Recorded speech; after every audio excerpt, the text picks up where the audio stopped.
Welcome to Neutral Juris. Social media is currently filled with criticism regarding special right for women, particularly after suicide of Atul Subhash and Puneet Khurana. कोई opinion frame करने से पहले या किसी conclusion तक पहुंचने से पहले let us take a closer look at these right. India के काफी सारे एक्ट में वुमेन को स्पेशल राइट ग्रांटेड है, जैसे बीएनएस के चैप्टर 5 में, पॉश लॉ में, डाउरी प्रोहिबिशन एक्ट में, Hindu marriage act, special marriage act, ऐसे बहुत सारे लॉस। इस वीडियो में हम बीएनएस के चैप्टर 5 की बात करेंगे, जहां वुमेन के लिए स्पेशल प्रोविजंस मेंशन है। The provision for women are categorized in 4 parts: sexual offences, criminal force and assault against women, offences relating to marriage, and offences causing miscarriage. Sexual offences. Broadly, there are 3 kinds of offences punishable under this: rape, sexual intercourse, and where someone publishes any information related to such matter without authorization. हम हर offence की punishment की बात करेंगे sexual offences में, क्योंकि punishment हमें ये समझाने का मौका देती है कि कानून की नज़र में कौन सा ऑफेंस कितना सीरियस है। Rape. The offense of rape as defined by law can only be committed by a man and the victim can only be a woman. Rape is defined as sexual intercourse with a woman without her consent or against her will. यहाँ पे against will और without her consent same terms नहीं है। The expression against her will would ordinarily mean that the intercourse was done by a man with a woman despite her resistance and opposition. On the other hand, the expression without her consent would comprehend an act of reason accompanied by deliberation. And यहाँ पे consent fraudulently या pressure में नहीं लिया जा सकता। For example, when a woman or someone related to her is placed in fear of death, when she is unable to provide consent or unable to communicate her consent, so ये consent valid नहीं मानी जाएगी and such sexual intercourse will come under the definition of rape. Additionally, the law states that a woman under the age of 18 years is incapable of giving consent. Therefore, अगर कोई आदमी 18 साल से कम की उम्र की लड़की के साथ सेक्सुअल इंटरकोर्स करता है तो वो रेप माना जाता है, चाहे कंसेंट लिया गया हो या नहीं। इस ऑफेंस के लिए कम से कम 10 साल की सजा हो सकती है और फाइन भी लगेगा। फाइन तो सभी केसेस में लगेगा, but imprisonment punishment will be increase in aggravated form of rape. Gang rape की केसेस में या फिर जहाँ पे विक्टिम की डेथ हो जाती है या फिर विक्टिम 16 साल से कम की है तो मिनिमम 20 साल की रिग्रेस इम्प्रिजनमेंट होगी और maximum imprisonment for the remaining life of that person. अगर कोई रेप विक्टिम 12 साल से कम की है तो डेथ भी एज अ पनिशमेंट मिल सकती है। अगर गैंग रेप की विक्टिम 18 साल से कम की है तो punishment imprisonment for remaining life ही मिलेगी। या फिर इन क्राइम्स में से कोई भी पर्सन अगर कोई क्राइम बार बार रिपीट करता है तो भी उसको रिमेनिंग लाइफ के लिए इम्प्रिजनमेंट होगी। और भी बहुत सारे सर्कमस्टांसेस हैं जहां पे रिमेनिंग लाइफ के लिए इम्प्रिजनमेंट है as a maximum punishment with minimum 10 years. अगर कोई प्रेग्नेंट वुमेन है या फिर डिजेबल्ड वुमेन है विक्टिम, या फिर कोई अपनी अथॉरिटी का गलत इस्तेमाल करता है, फॉर एग्जाम्पल अगर कोई हॉस्पिटल स्टाफ पेशेंट पे अगर रेप कमिट करे, या फिर कोई विक्टिम जो कि पुलिस कस्टडी में है उस पर पुलिस ऑफिसर या फिर कोई भी पर्सन मैनेजमेंट में से रेप कमिट कर रहा है तो वो भी पनिशेबल होगा। सेक्सुअल इंटरकॉर्स अगर अगेंस्ट विल या विदाउट हर कंसेंट हो तो रेप माना जाता है, लेकिन अगर विल और कंसेंट प्रेजेंट है तब भी कुछ सिचुएशंस में ये क्राइम पनिशेबल होगा। सेम एग्जांपल, अथॉरिटेटिव पर्सन अगर कोई क्राइम कर रहा है ये तो 5 से 10 साल की सजा होगी with fine. Second is deceitful means, अगर कोई झूठा वादा करके सेक्सुअल इंटरकोर्स में इन्वॉल्व होता है तो 10 साल की सजा हो सकती है with fine. Third is husband committing crime on wife during separation. It is important to note that marital rape is not punishable in India, but the sexual intercourse with wife during separation is punishable with 2 to 7 years of imprisonment and with fine. And if the wife is under 18 years of age, it will be considered as rape. अभी तक discuss करे सभी offences में अगर कोई भी victim का name without authorisation disclose करता है तो 2 साल तक की सजा हो सकती है with fine. And same punishment अगर कोई केस मैटर को पब्लिश करता है without permission of such court. Criminal force and assault against women. Whoever assault or uses criminal force to any woman intending to outrage or knowing it to be likely that he will thereby outrage her modesty shall be punished. यहाँ पे assault का मतलब है कोई भी ऐसा gesture या preparation जो ये दिखाए कि वो पर्सन क्रिमिनल फोर्स यूज करने वाला है। क्रिमिनल फोर्स कोई पर्सन खुद की बॉडी को यूज करते हुए कर सकता है या किसी सब्सटेंस के थ्रू कर सकता है या फिर किसी एनिमल को इंड्यूस करके भी क्रिमिनल फोर्स यूज करा जा सकता है against women. Coming to the term modesty, it is an attribute inherently associated with women as a class.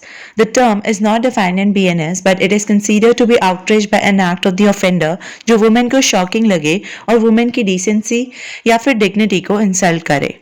Assault और क्रिमिनल फोर्स तब भी पनिशेबल होगा जब कोई वुमेन को डिसरॉब या कंपेल करे नेक्ड होने के लिए. अगर कोई फोर्स नहीं बट सिर्फ वर्ड गेस्चर से भी वुमेन मोडेस्टी को इंसल्ट कर रहा है तो वो भी पनिशेबल होगा. Sexual harassment. There are 4 acts committed by men which result in sexual harassment.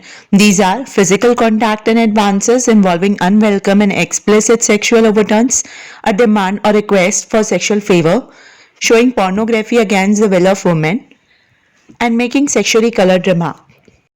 Work place के लिए एक स्पेशल एक्ट भी है सेक्सुअल हैरासमेंट के ऊपर फॉर वुमेन जिसे पॉश लॉ कहते हैं.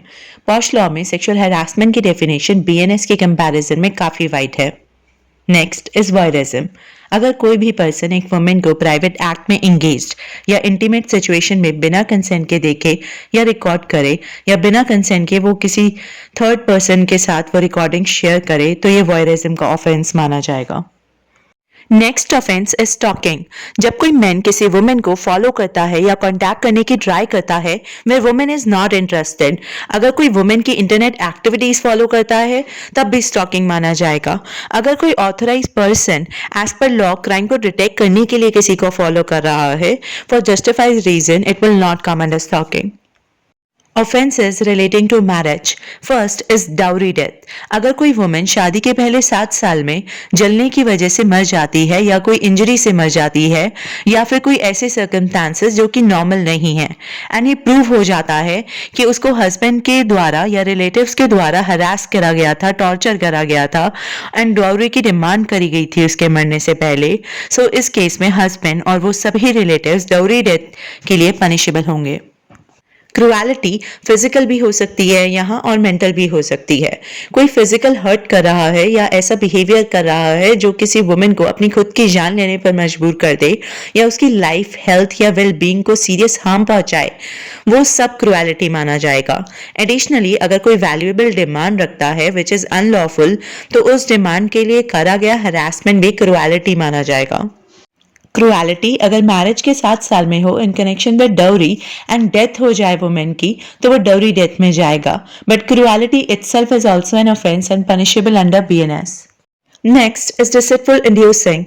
A man who is not legally married to a woman but वो woman को ये यकीन दिलाता है कि वो उसकी legal wife है and उसके साथ physical relationship रखता है तो ये BNS में punishable होगा.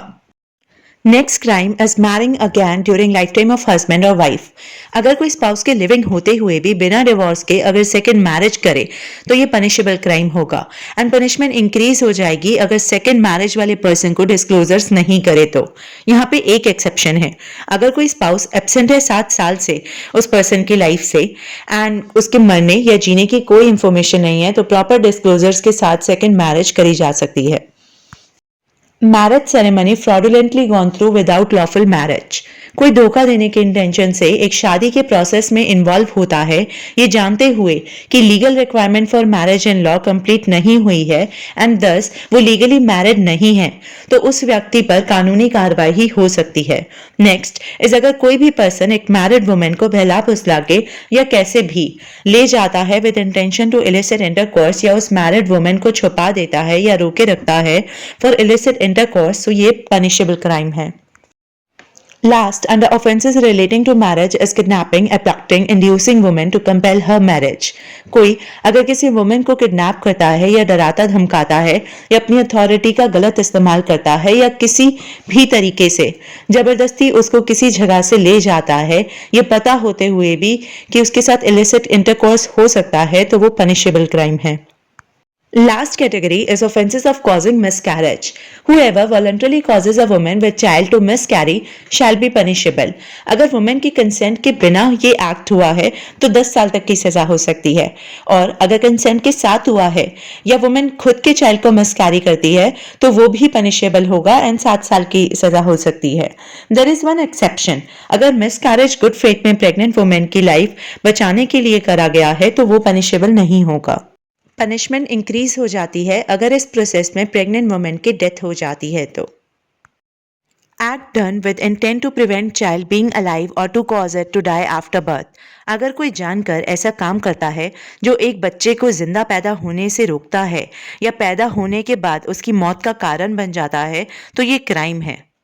नेक्स्ट, अगर कोई डेंजरस एक्ट करता है जिससे क्विक अनबॉर्न चाइल्ड की मौत हो जाती है तो ये कल्पेबल होमिसाइड का क्राइम माना जाएगा। इस वीडियो में हमने बीएनएस के वुमेन स्पेसिफिक प्रोविजंस को बेयर एक्ट के टर्म्स में समझा है।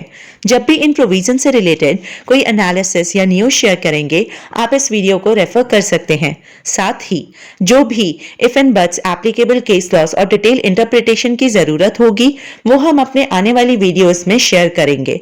तो अपकमिंग वीडियोस के लिए कनेक्टेड रहिए और हमारे चैनल को लाइक, शेयर और सब्सक्राइब जरूर करें। Thank you for watching.